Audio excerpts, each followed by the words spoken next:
living alone in their own places.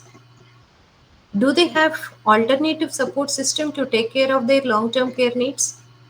If the informal care is not available, is a big challenge. If all these components and resources are unavailable, we cannot imagine a healthy aging. Number says that 80% of the elders, older adults living alone with or without contact of a child, and 41% of the women live alone, and 15% of the men live alone in the later part of the life.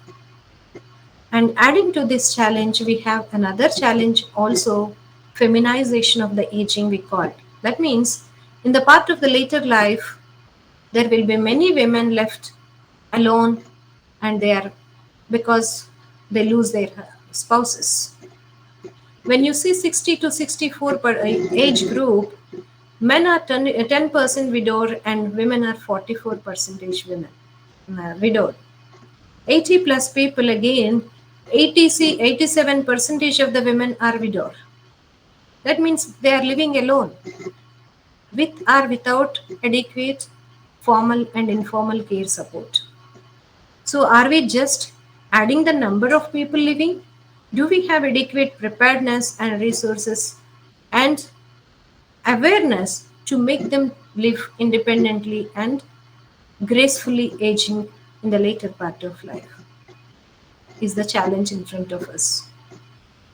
And economic status, poverty rates increased with the social insecurity in the aging population is an additional challenge.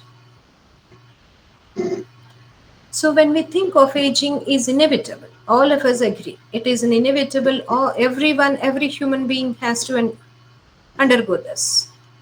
So but when the aging is happening, it can be two types. It can be morbid aging, having several disease conditions, or non-morbid aging, which is very usual, comes along with the senescence. And another part is ideal aging. It is nothing but healthy and active aging, where you are conscious at much earlier, and you are adopting your lifestyle in a healthy manner, so that your health behaviors will protect your aging process in such a way that what all the components of healthy aging I have mentioned you earlier, your mobility, your decision making, your functioning, your contribution to the society, all are intact, where you feel that you are part of the society, you are one among the society, not that you are neglected part of the society. So for that, it is not that social system or the healthcare system or the government or policies takes its role. It is our own individual role is the major role. Do we have healthy lifestyle? Because when we are healthy at this age, we may consider our diet, our physical activity, and our sleep, everything we put at the back bench. We think that we don't have time. We have lots of things to do, lots of competition to face. But ultimately, after having all those achievements, is your later life is independent for you to enjoy what you have done? If you wanted to do that, we have to adopt a healthy lifestyle and healthy behaviors from the much younger age itself, which takes you to the journey of healthy and active aging. So, as I have said, aging is not a random thing to happen. It differs from person to person. The type of aging, an individual, for example, when we have 40 people in our group, every individual aging process differs to each other. Why does differ is it is influenced by your genetics, it is influenced by your various biological factors, biological forces you have an influence, and your psychological forces, your adaptability, your resilience, your coping, and your socio-cultural forces, the background of your nurturing and your social support system, and moreover the experiences and what your life cycle experiences every individual has for your own. All these influences impacts a person's aging process and aging quality and the type of aging. That is why it is aging is not in the same manner to everyone. It is unique to each individual because our own influences, our own biology, our own experiences, lifestyle differs from each other. As we all are unique from each other, aging process also happens in a unique manner based on our own lifestyle. Health of an older adult is not happening randomly. It has several influences, as I have mentioned you, and that is why we age in our own manner. That is the reason aging happens differently. Our genetic inheritance, what we are. What we are speaks not only our biological differences, our social differences also. Because gender is a social construct. Being a man, being a woman, or being any other gender has a stronger role in our social life. Our privileges, our opportunities, and our resources, our social support system, all this has stronger influence on our aging process. And also the physical characteristics like where do you live, what sort of physical facilities and living facilities you have. Do you live in an affluent a social geographical location? Do you live in a slum? And what sort of physical facilities do we have? Do we have a healthy environment or a polluted environment? What sort of where we live? And how accessibility to healthcare do we enjoy? And adding to this, I would say that more and more important to all this is our health behaviors. Our lifestyle plays a stronger impact on our aging process. So, some of the challenges of aging. So, when you see, there are several challenges, but of course, I have tried to put some of them in front of you. So, when you start with, we have multiple disease burden. We call it as multifolded disease burden in aging population. When you see the graph, this is 2020 graph for the disease burden of aging population. When you see communicable diseases is actually, we thought that we are overcoming the communicable diseases burden in the community. But before we completely overcome the communicable disease burden, we have now a bigger challenge of non-communicable diseases. So communicable diseases, you can see 22% of the older adults experience, and non-communicable diseases, which are purely or mostly impacted by our lifestyle. Whether it is non-communicable diseases includes your cardiovascular conditions and your chronic respiratory conditions and your mental health and your lifestyle related all diseases. It can be obesity or it can be overweight or it can be cancer prone risk behaviors. This non-communicable disease risk burden is increasing across the ages, especially in the older adults. You can see 43%. Even the morbidity pattern in the recent data shows you that more than 42 to 46% of the people are experiencing more than one chronic condition. That means people are experiencing multiple chronic conditions. That means that is your body is becoming polypharmacy. And adding to that, there is a fall risk injuries and musculoskeletal related problems. And when you have physiological declines and functional declines, there is more potentiality for the falls and related injuries. So 21% of the risk is showing injury related. And then adding to that, neuropsychiatric disorders, you may have the dementia, depression, and various conditions. The number is showing less, but we assume that this number is much lesser than the actual data because usually people doesn't go for a diagnosis and the number is not adequately reflected in the statistics. So depression, dementia, older adults sitting ideally or sitting with sad is just taken granted. We don't think that maybe he or she may be depressed, we have to take for a healthcare consultation. No, we usually ignore that. These are the neglected part of the reporting of usually even dementia. Even 50s are above 40s. People on a humor side, they say that, oh, I am not recollecting something. I'm forgetting something. Or even 60 plus people says that, oh, I'm aging. I tend to forget. It is just taken part and parcel of the aging process. Though it is not necessarily to be neglected. It has to be addressed so that your cognitive decline can be delayed. At least it can be delayed so that you will have a cognitive reserve promoted and improved. So though the numbers are showing 14 percentage, it can be much bigger than that because it is less reported. And coming to the other side, when you see the psychosocial challenges are too many. Only few in front of you put our loneliness. And some of the recent research data shows much alerting numbers of loneliness.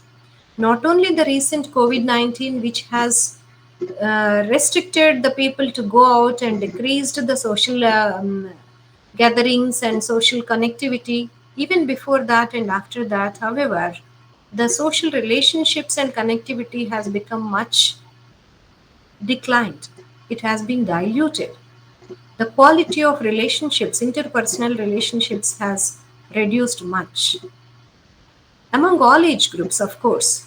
And alarmingly, this loneliness is seen even younger generations also. Even younger people have been experiencing this loneliness. The evidence reports. But however, this number is increasing much in the older adults.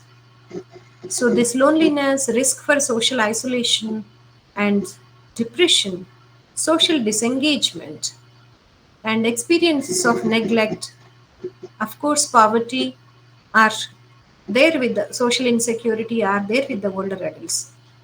Ageism and abuse also are more. Ageism is nothing but a prejudiced, biased, or stereotypical attitudes towards the aging population. Oh, she is older. She may not be very social, or he may not be very social. He is silent. They have to take rest now. They need not require to go for a physical exercise. If somebody comes to gym at 70 years old, oh, he's 70 but still very conscious. See, he's coming regularly to gym. So some sort ageism is some sort of assigning certain thing because of aging. Oh, he's very active irrespective of age. You have to be active. And this social related stereotypical attitudes in connection to the age, we call it as ageism, is one strong factor making the aging people away from the mainstream of the society. These are all social challenges. There are several to say, like for example, you do not have age-friendly social system, you do not have age-friendly healthcare system. These are all psychosocial challenges.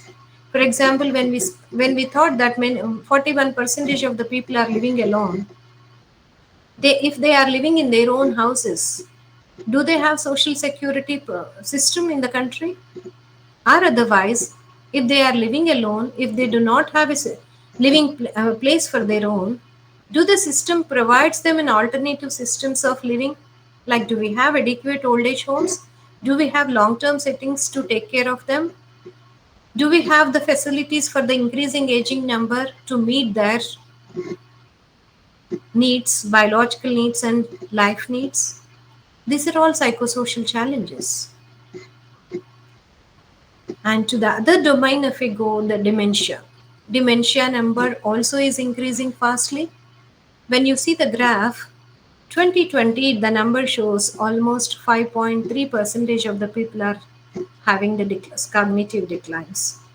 And this number is projected to increase almost 15 percentage by 2050.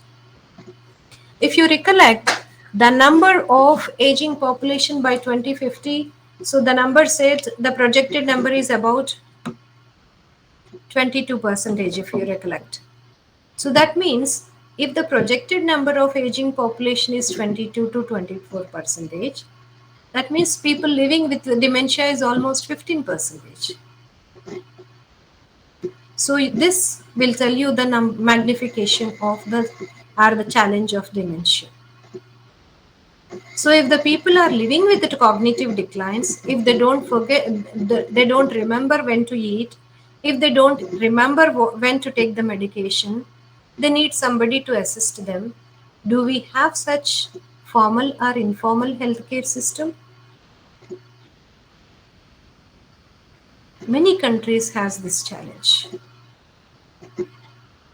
So coming to the other domain, disability.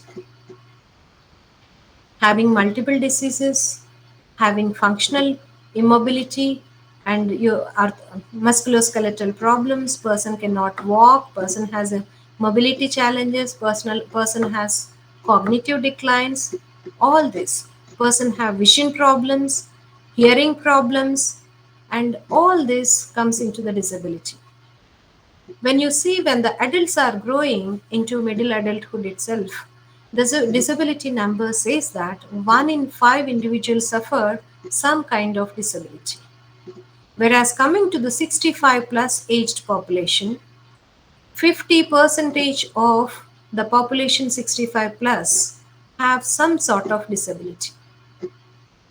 50 percentage, any sort of disability. So when the aging comes along with your hearing problems, visual problems, and speech related, because the teeth may tend to fall down, you may have problems with chewing, swallowing, or you may have problem with the temperature identification, and your skin becomes sensitive. You have loss of subcutaneous tissue, and your muscle becomes rigid, and your physiological changes tend to happen. Your mental health also affects, cognitive health affects, multiple disability. When you see 20 percentage and above population have multiple disability. When I said 50 percentage of them have at least some sort of disability, 20 percentage and above has multiple disability. So this is a big challenge. When we are speaking about the challenges, most of them are preventable, are at least avoidable when the lifestyle is healthy. When the aging process is happening, when the biological and physiological changes are happening, and our lifestyle helps to adjunct our aging process with a lesser burden of declines. This is in our hands. So some of the research, when I have shown you this graph of loneliness, isolation, depression, I also thought to share some of the my research data. In the recent research data, what the numbers shows. It is certainly alarming, but however, we all should be aware, and this is some what evidence speaks, what our research data tells. So when you see perceived impact of aging, when I say, if the people are asked, does the aging impacted your life, your quality of life, and 44 to 41 percentage of men and women said yes, it completely affected my quality of life, my life. I haven't expected that my later part of life will happen like this. 54 percentage of women and 40 percentage of them somehow it is affected. So that means certainly biological and other changes happens, it affects, but it should not affect the complete quality of your life. That is what the data tries to explore. And you see feeling neglected by the family. 31 to 35 percentage of older adults, men and women, experiences feeling neglected almost all the time. Do you feel that somebody neglects your presence in the family, gives you a sense of self-respect, self-esteem? Does it affect your mental health? If it affects your mental health is not an independent entity. It has very close connection with your physical health and also cognition. For example, when you are not feeling good and when somebody is not even minding your presence, you feel neglected. Maybe you don't sleep well, you don't like to eat, you don't like to go out. It affects all your social and mental functions, your physical functions, isn't it? And family relationships, yes. Certainly, the social, along with the demographic transition, what we have seen the numbers, the social transition and family transitions also are taking place. When I said family transitions, it is affecting not only our family size, it is also affecting our interpersonal relationships within the family, the quality of time we are spending to each other, the intergenerational gap, whether the older adults are the senior adults, we can say throughout the life you are the decision maker, you are the supporting person to your family, and once you have retired, once you are in the later part of life, is your word counted, is your decision counted, matters to you. That keeps your self-respect or self-esteem intact. If your decision is not minded by anybody, again it not only affects your mental health, it also affects your comprehensively all round health. See, the number says that 27 percentage of the women, I'm showing you the number men and women different because it gives us clear picture of what genders differences also exist in the society. 19% of the men and 27% of the women agrees, says that their decision is never counted in the family. Only 50% of the men says, sometimes I'm part of the decision making. But women still hear lesser in numbers. Their decision is still not counted in the family.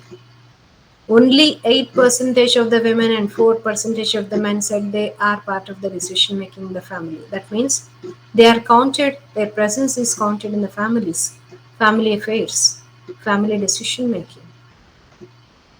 Does it have anything to do with your healthy age? And coming to satisfaction towards your family relationships, you can see 41 percentage of women, 23 percentage of the men said they are not at all satisfied. They are dissatisfied with the trends happening in the family system and family relationships. And some of the older people said it is not the matter that they don't live with us. Even if the children are away, they have to make us feel that they mind, they we are matter to them. That means people are expecting emotional, at least emotional bonding, irrespective of the physical distance. But it is not happening. I here at this point, I would like to give an example. So, yesterday I was reading a cartoon. Two older people are speaking to each other. One person is sharing, I'm not saying here gender because I wanted to be a gender neutral example. This one person is saying, both of them are around 70 years or 70 plus. One person says to the other person, so that I carry my mobile everywhere wherever I go because it is already 3 months I heard from my children. They are living away somewhere, US or New Zealand, some different country, because I do not want to name the place also, but they are away from the country, and they are. It is almost 3 months I heard from them, so I don't want to miss their call. So I'm carrying the mobile wherever I go. And to adding to this, the second person, what the person said, so me and my children, like my son lives on 11th floor, we live in the third floor of the same apartment, same building. It is 3 years I have seen my son. I try to stand outside and go outside to stand in the working time, in the morning time, so that while coming or going, I can see my son. But it is almost 3 years. I don't know what time he's going away. I could see. So this is the status of family relationships, changing family and social transitions. I'm not saying that every family is like that. Fortunately, some of the families may be sharing a close relationships and bonding, that is to the positive side of it. We have to speak about the generality, what is happening in the majority, what social and family transition are taking it, what technical inclinations are damaging the human relationships. So this is also one of the damaging or challenging impact on the aging process. And social participation, various reasons we have seen. It can be mobility problem, it can be cognitive problem, or it can be interest. The people are not participating in the social activities. The social participation also is decreasing when they are growing up 65 plus. There are people who are active. Of course, the affordable or affluent population are the people who have economically stronger, are having a better life because their word or decision counts because they still are empowered with the economy. But those who do not have the social and economic security experiences the worst part of it. So why the reason for the limited social participation? You can see some of the reasons they expressed is because I feel neglected even if I go out for a family functions or anything.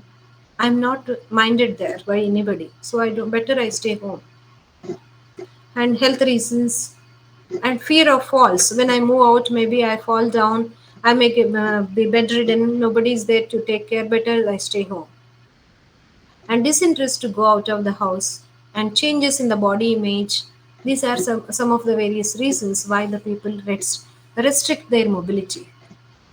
And and recently, adding to this the numbers, and the more than the objective health, the subjective well-being and subjective health. That means what you perceive, what you identify and self-report yourself is your health and happiness also is very much counted into the national development.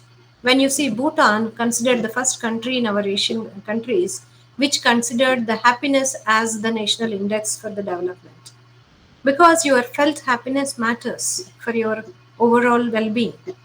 So when you see the self-reported health, again 30% of the women and 4% of the men said that their health is very poor. Even the average numbers are alarmingly high, 54 and 69 percentage. How do you perceive your health, whether it is good or not good, matters. This is called as subjective health. And your perceived health also will give you some highlighting numbers. The people who are not at all happy are 32 and 29 percentage, men and women. Little extent happy, 27 and 30 percentage. Just once we all reflect ourselves. When you feel good, when you feel happy, your energy levels are different. Your achievement, your performance will be different. How do you move out will be different. When you don't feel happy, your energy levels different. So that means, does it affect your overall health, your physical energies, your social connectivity? Yes, it is impacted by your sense of happiness, your perceived happiness. And yes, recent last slides I have told you loneliness is becoming a shadowing pandemic among all ages, especially in older adults. When you see 41 percentage of women and 35 percentage of women experience loneliness almost all the time. Almost all the time.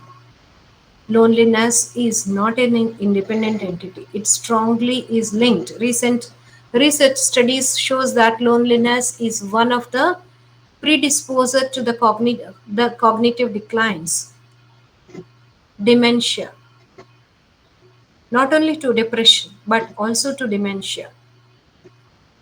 So when we try to sort out various self-reporting reasons for feeling despair among the older adults, you can see various reasons cited by the older adults are economic insecurity, poverty, health reasons, negligence, family issues, and illness of the spouse. Especially when you see the women, 49 percentage of the women said illness of the spouse, because women, even not only throughout the life, they are expected to be caretakers of the family. even in the later part of the life, even when their health is not helping them. Still, they are expected to take care of their spouse and other family members. This is some sort of forced labor on the women. Women have additional challenges even in the later life also.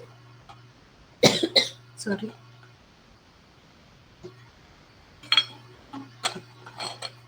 When you see the other reasons for feeling despair, loneliness, feeling of insecurity, children living away are some of the reasons for them feeling despair.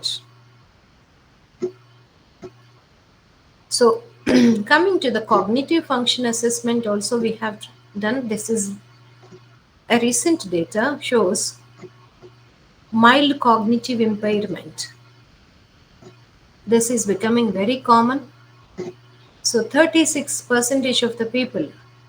So, the data which I am showing you is 60 plus population. But adding to this, we have also other data, maybe I'm not able to present in front of you. We have taken the population 50 plus and assessed these cognitive functions. And the data is not much different. Even around 32% of the people around 50 plus is experiencing mild cognitive declines. This is very purely connected with your mental health and lifestyle. And depression, when you see the older adults, 11% of them have severe depression. 38% has mild depression. This is not a small number. And as I have mentioned, this may be a number which is only reported. There may be much number which is underreported or not reported. And risk for isolation, we have measured through a standard tools, and it is showing that 25% are at risk for isolation and 50% of them are already experiencing isolation. They are already having an experience of social isolation. Only 20% of them are not at risk for isolation.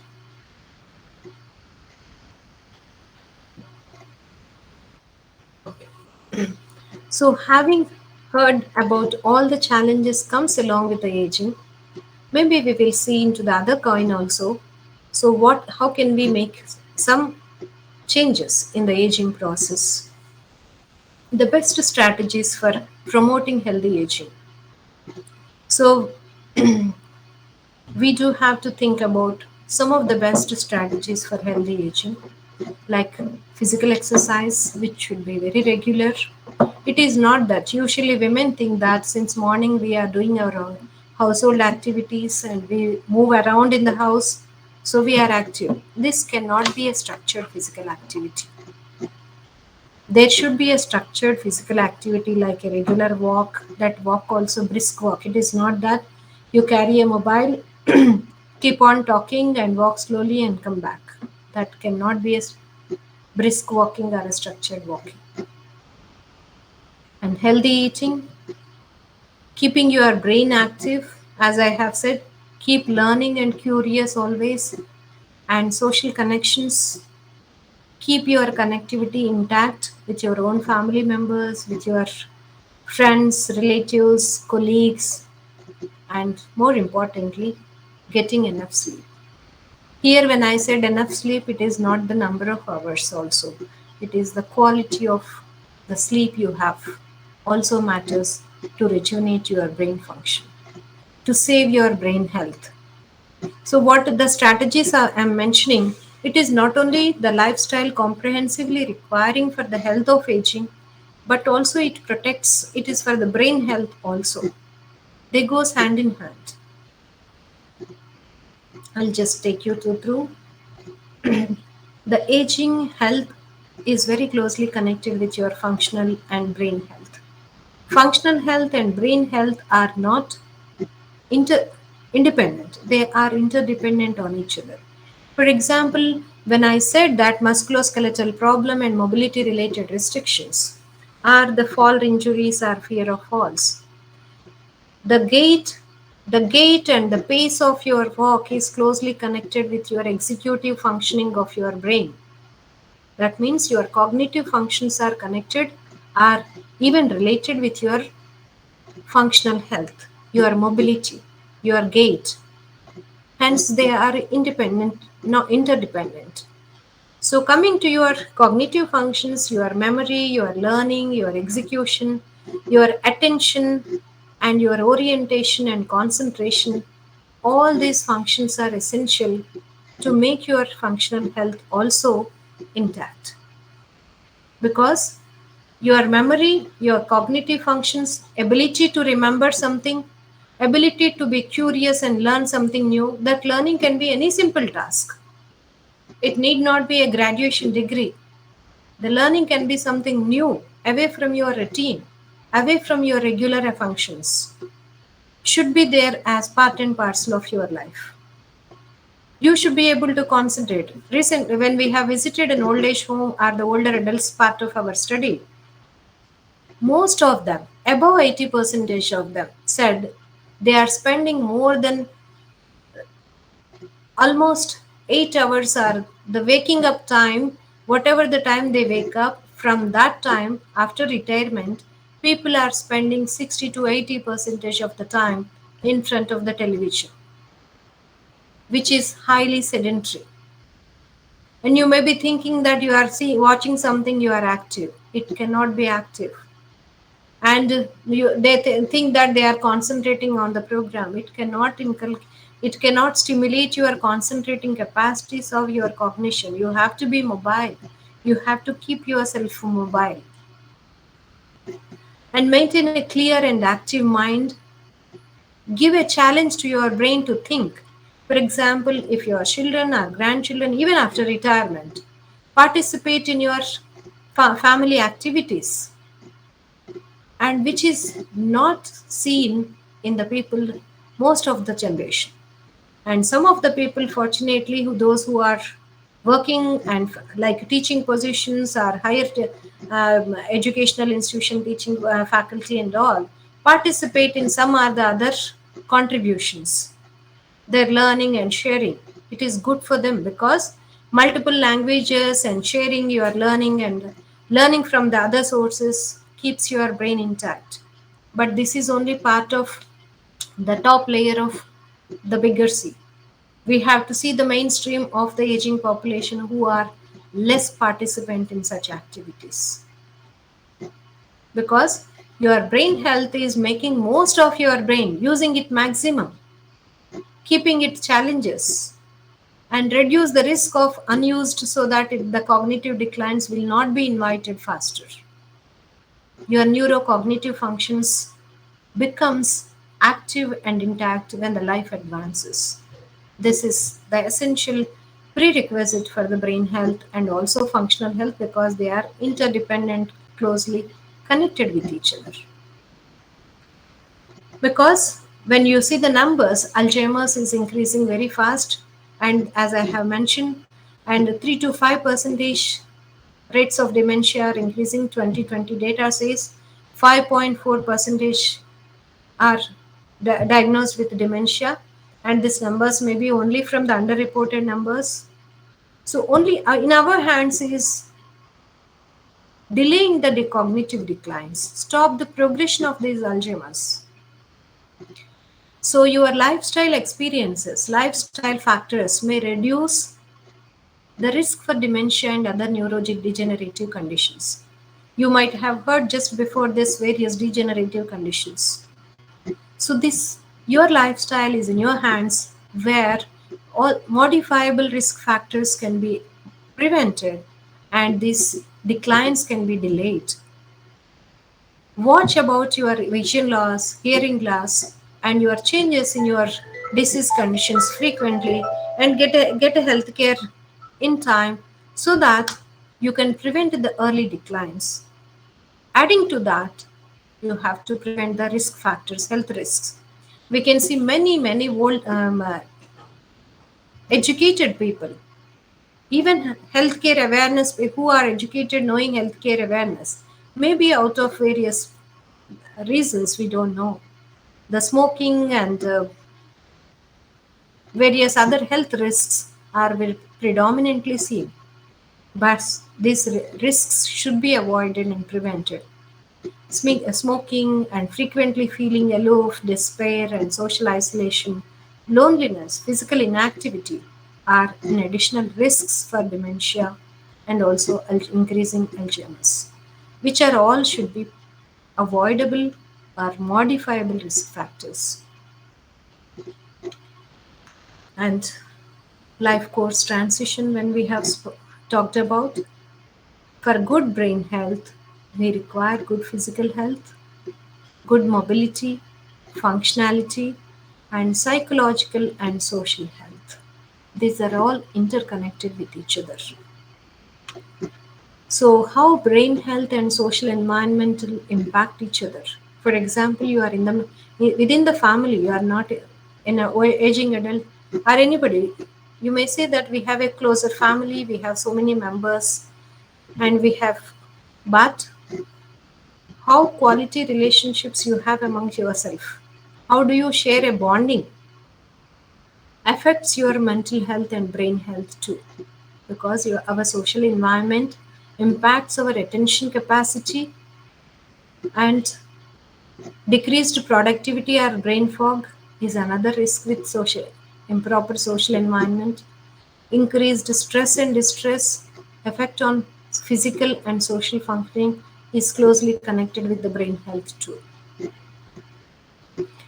So let us see some of the strategies how we can improve aging along with health.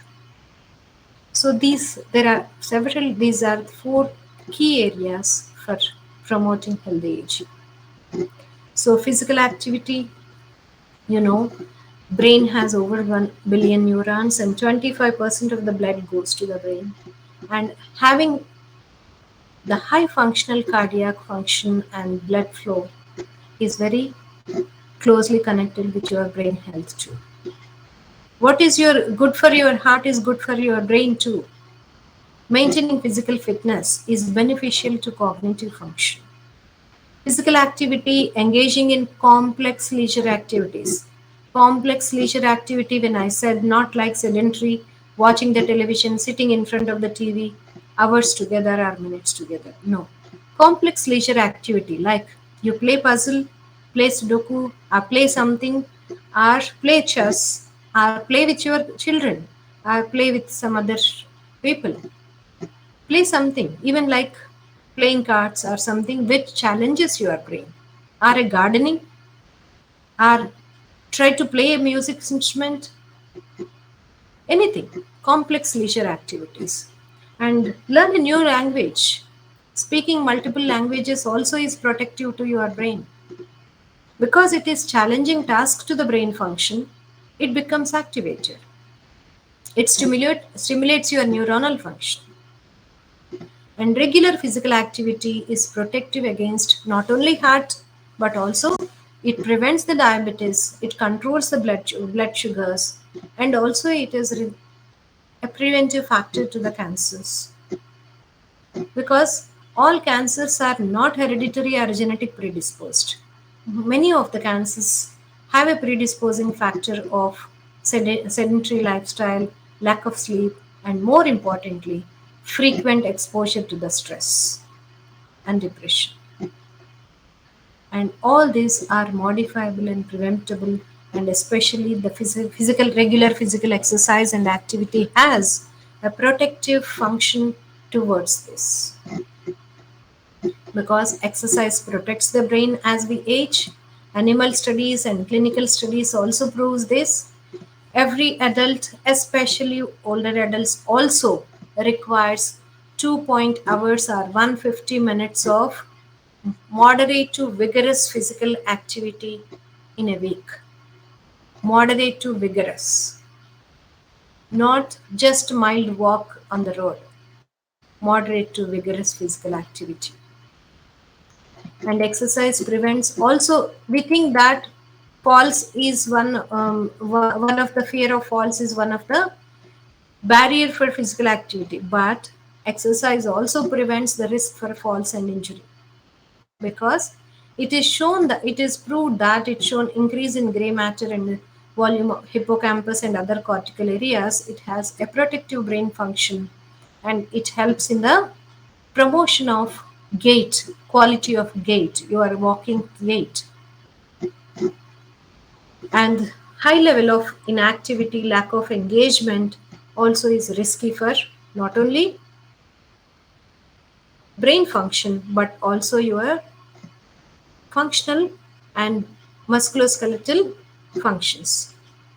80% of the adults do not get recommended amounts of exercise because they think this is the time for rest, not for physical exercise. They say, oh, if I do exercise, I may have broken part, I may break this part, I may fall down.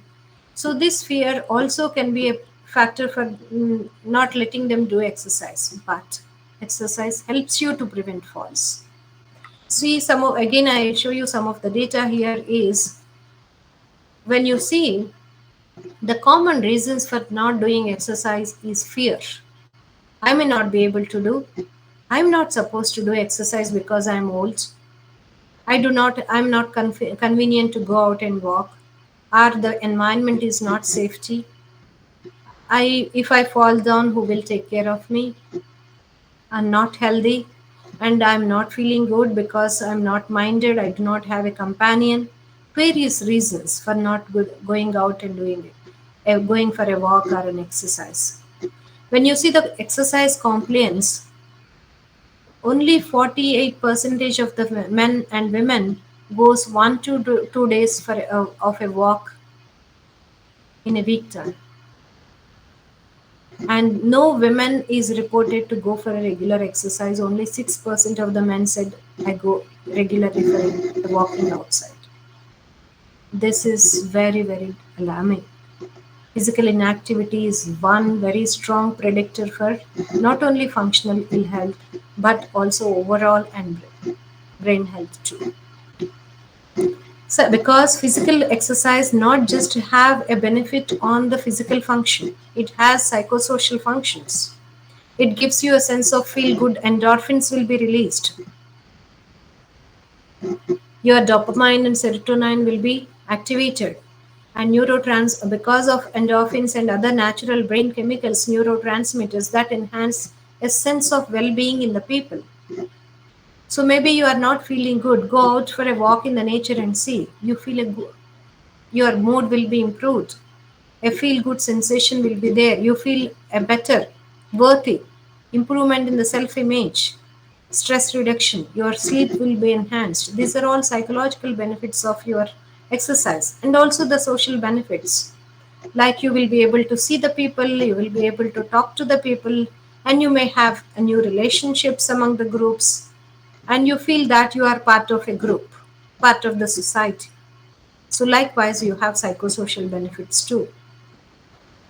So what type of exercises a people can do when you are reaching 60 or 65? Actually, this physical activity is required every age, starting from the child. Starting from the child and adolescence, every person requires, maybe a child, adolescent, and younger adult requires 150 to 180 minutes of vigorous physical exercise a day. Vigorous. Whereas in older adults may require 150 minutes of moderate to vigorous, but an adolescent and a younger adult requires 150 to 180 minutes of vigorous physical activity a day. This is a foundation for the healthy age. The aging process starts from the younger age, not after 50s or 60s. It starts from when the life starts. The aging process begins much from the childhood. So healthy lifestyle should be inculcated much from the childhood. So you have to do any physical activity which increases your heart rate, like walking, jogging, dancing, gardening, yoga, housework, which is increases your heart rate, lifting tolerable weights, swimming, playing cards with your kids, marching at one place itself, standing in the same place and do a marching, and complex leisure time activities. These are few examples I can quote. And next comes to your diet. A regular diet is very essential, and breakfast. Never skip any meal. And coming to the older adults, regular and Small frequent diets are more important. For example, diet patterns which are risky, like more refined, more sugar, high fat diets, increases your body inflammation and increases the oxidative stress and decreases your hippocampal volume, which is against your healthy aging. Coming to the diet pattern, which is rich in vegetables, fruits, whole grains, and healthy fats, decreases the inflammatory process, decreases the oxidative stress, increases the hippocampal volume, which is good for the healthy aging process, like a DASH diet and Mediterranean diet, which is very essential. DASH diet is nothing but a dietary approaches to prevention of hypertension and blood pressure. And Mediterranean diet, which is also rich in vegetables and fruits, is very good for your oxidative stress and keeping at control of free radical release in your uh, metabolism. And lesser caloric intake is always good for better healthy aging. Develop inculcate habits of cooking. Take time to eat without distractions. Do not eat and keep your laptop or mobile in your hand. You don't know what you are eating. You don't know how much you are eating. Eat regular balanced meals. Never skip any meal. As I have mentioned, DASH diet and Mediterranean diet is very essential for because your food and diet also is very essential for your cognitive functions. We are not discussing much in depth because our time doesn't permit it. So diet also is very essential for your brain function and brain health. And what to eat, what to avoid, just I have put few important things is regularly, your regular everyday meal should have nuts, seeds, legumes, beans, whole grains, fruits, vegetables, if possible olive oil, and those who are non-vegetarians can include lean meats and fish. What to avoid is your saturated and trans fats, processed foods, food that are high in sodium and sugar, especially preserved foods, processed foods, deep fried foods, fast foods should be avoided. And next comes important, another important is cognitive stimulation. I was keeping on telling learn something new and keep your brain challenging and learn different tasks like learn a new language, learn a new task. So because you have to keep intact of your neurocognitive functions like perceptual and motor functions, your language, your executive function, and your attention and social cognition. So these are very essential to keep your brain function active and challenging so that your neurocognitive stimulation is constantly maintained and promoted. And cognitive decline with aging is very commonly seen potential difficulty because people we hear very commonly naming difficulty. Oh, just now it is on my tip of tongue. I just remember I'm not able to bring it out. So these are all common things we come across, but this gives an alert about the mild cognitive impairment. So we are not able to do multitasking. We just forgot the people name. When this alarming symptoms are signs we perceive, we have to start challenging our brain, challenging our cognitions, challenging our brain tasks. Because mild cognitive impairment is becoming very common. I have just shown you the data recently because it has a problem of memory, language, thinking, and judgment too. So it is a beginning to your dementia process. So at this stage, you have to take all the precautions to challenge your brain and to promote your cognitive reserves. Okay. So what is cognitive reserve? Ability of the brain to resist the effects of disease or modifying the life course experiences by promoting your cognitive functions. Because how do you develop this cognitive reserve? Keeping it challenging, keeping learning something new, staying curious, educate something to yourself every day. It can be something a challenging job to yourself. So like what are the activities helps you is, as I have mentioned, you learn a new language, complex tasks like play a puzzle or Sudoku, educate yourself something new. Regular physical activity has very closer connection with your cognitive reserves and also social engagement and learning a new skill or language. These are all are essential to promote your cognitive reserve. And how to stimulate your brain. This I was already telling you. Learn a new language, give a challenging task to yourself, a new skill or a new game, or play plant a, plant and check for its growth, and do something complex leisure time activity. Okay, if you are driving every day to your office, sometimes go into a new route, challenge yourself, go home in a different route. If you are brushing your teeth every day with the right hand, try with the left hand. So something new to your tasks. Okay? And social engagement is equally. Engagement can be your religious social activities, or voluntary contribution to the society, or doing something together in the group. Social engagement also has very positive impact on your mental health and also brain health, because the social capital has close connection with your brain health. Leisure activities also are very important for cognitive reserve. As I have mentioned you're traveling, doing odd jobs, knitting, tailoring, or any activities, any intellectual activities helps you to promote your cognitive reserve. And get quality of rest. As I have mentioned, sleep also is very essential, and get a quality of sleep, and it promotes and helps your brain to work well, and promotes cognitive reserve.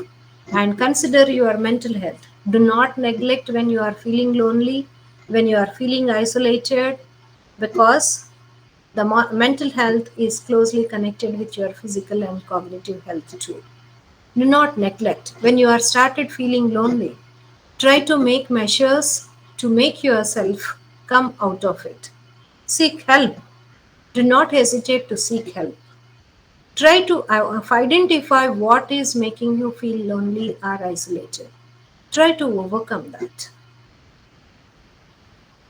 And as I have mentioned, and try to avoid the health risks. Health risk reduction is very essential, also part of your healthy aging. And as I have mentioned you early, self reported, perceived, and subjective health is also very essential these days. It is not that, for example, you may say that I do not have any non communicable diseases. My blood pressure is normal, my blood sugar is normal, and I'm able to recollect, my memory is good, but still I'm not feeling good. I feel low. That means your subjective health and well being is affected. So, your well being is what you perceive by yourself matters more than the objectified numbers. So, this is what every nations and world is looking at these days. Need for happiness. Staying happy is another important factor for your health. Irrespective of the challenges what you encounter, your economic constraints may be there. In your work area, maybe you are not acknowledged, your capacities are not well recognized. Fine, you may feel bad. But however, that should not affect your health, because we all agree happiness is not your somebody's definition or somebody's dictation on you. It should be your own choice. You have to learn how to be happy for yourself, because it is for yourself. So the well-being, which is defined as hedonic well-being, mainly focuses on the subjective health and subjective well-being. It includes your perceived health, perceived happiness, your sense of self-worth, self-acceptance, purpose. You should feel that I have a purpose in life, satisfaction with yourself, and control of your activities by yourself, and a sense of autonomy. All these are essential for your happiness, and which is very essential for being good and doing good, that impacts your brain health too. These are the five fundamentals of well being, as I have said: your connectivity, your positive, staying positive and happy, engagement with yourself and with the society, and having a meaning and purpose in life and a sense of accomplishment. These are essentials for and somebody to have any life, any course of life or any stage of life, especially during the stage of later part of life when an individual is aging. So this is my conclusion and take home message is the conclusion is in a graph. It is not complex. This is from some of my recent publication. I say here, as I have said, like 4A approach. When you see the 4A's here, a sense of achievement it gives you, inculcates your mental and cognitive health. And second A stands for sense of association. That makes you feel that I am part of the society. I am part of a group. And a sense of appreciation. Appreciate yourself and appreciate others. Try to say good words, praise others and praise yourself. And sense of attachment, have close bonding. All these are essential for your cognitive, psychomotor, affective, and physical health too. So, connect, contribute, and cognitize. These are the three. I give you a take. This is like a take-home message for healthy aging. Thank you. I think with this I finish. And nurture a child in you. Irrespective of our age, we have a child in ourselves. Let it grow. Let it be nourished every time, isn't it?